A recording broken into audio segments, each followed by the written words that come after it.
IPL season ను ఎప్పటిలానే Mumbai Indians ఓటమితో ప్రారంభించింది. Chennai super Kings తో మ్యాచ్ లో 4 వికెట్ల తేడాతో పరాజయం పాలైంది. 155 పరుగులకే ముంబై పరిమితమవగా రుతురాజ్ గైక్వాడ్, రచిన్ రవీంద్ర హాఫ్ సెంచరీలతో చెన్నై గెలుపును అందుకుంది. ఇదిలా ఉంటే ఈ మ్యాచ్ లో రోహిత్ శర్మ అరుదైన రికార్డును అందుకున్నాడు. ఐపీఎల్ లో అత్యధిక మ్యాచ్లు ఆడిన రెండో క్రికెటర్ గా రికార్డులకు ఎక్కాడు. ఈ క్రమంలో దినేష్ కార్తిక్ రికార్డును అధిగమించాడు. రోహిత్ శర్మ ఆడిన 258వ మ్యాచ్ ఇది. ఇండియన్ ప్రీమియర్ లీగ్ చరిత్రలో అత్యధిక మ్యాచ్లు ఆడిన ఆటగాళ్ల జాబితాలో ఎంఎస్ ధోని అగ్రస్థానంలో ఉన్నాడు. అతను ఇప్పటి వరకు 265 మ్యాచ్లు ఆడాడు. ఆ జాబితాలో మూడో ఆటగాడిగా 257 మ్యాచ్లతో దినేష్ కార్తిక్ ఉన్నాడు.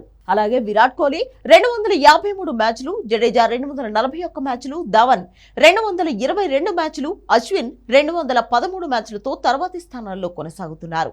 రైనా, ఉతప్ప 205 మ్యాచ్ల చొప్పున ఆడగా అంబటి రాయుడు 204 మ్యాచ్లు ఆడాడు.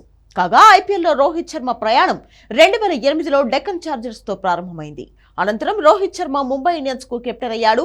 ఆ టీంకు 5 సార్లు ఐపీఎల్ టైటిళ్లను అందించిన కెప్టెన్ గా నిలిచాడు.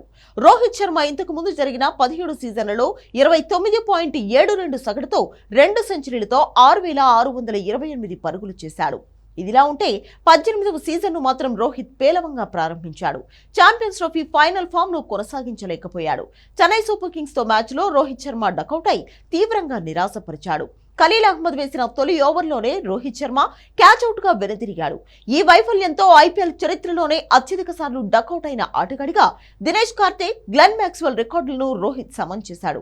ఇప్పటి వరకు రోహిత్ 18 సార్లు డకౌట్ అయ్యాడు. ఈ జాబితాలో Rohit Sharma, Dinesh Karthik, Glenn Maxwell 18 duckouts తో టాప్ లో ఉండగా సునీల్ నారాయణ్, పీయూష్ చావ్లా 16 డకౌట్లతో తర్వాతి స్థానంలో కొనసాగుతున్నారు. 18 సీజన్లలో 18 సార్లు డకౌట్ అయి రోహిత్ లెక్క సమన్ చేశాడని, మరోసారి డకౌట్ అవ్వడని ఫ్యాన్స్ కామెంట్ చేస్తున్నారు. రోహిత్ శర్మ వైఫల్యం ముంబై ఇండియన్స్ పై గట్టిగానే పడింది. ఆరంభంలోనే కీలక వికెట్లు కోల్పోయిన ముంబై 9 వికెట్లకు 155 పరుగులే చేసింది. చెన్నై స్పిన్నర్ నూర్ అహ్మద్ 4 వికెట్లతో ముంబైని దెబ్బకొట్టాడు. ఖలీల్ అహ్మద్ 3 వికెట్లు తీయగా నాథన్ ఎల్లిస్, రవిచంద్రన్ అశ్విన్ కు చెరో వికెట్ దక్కింది.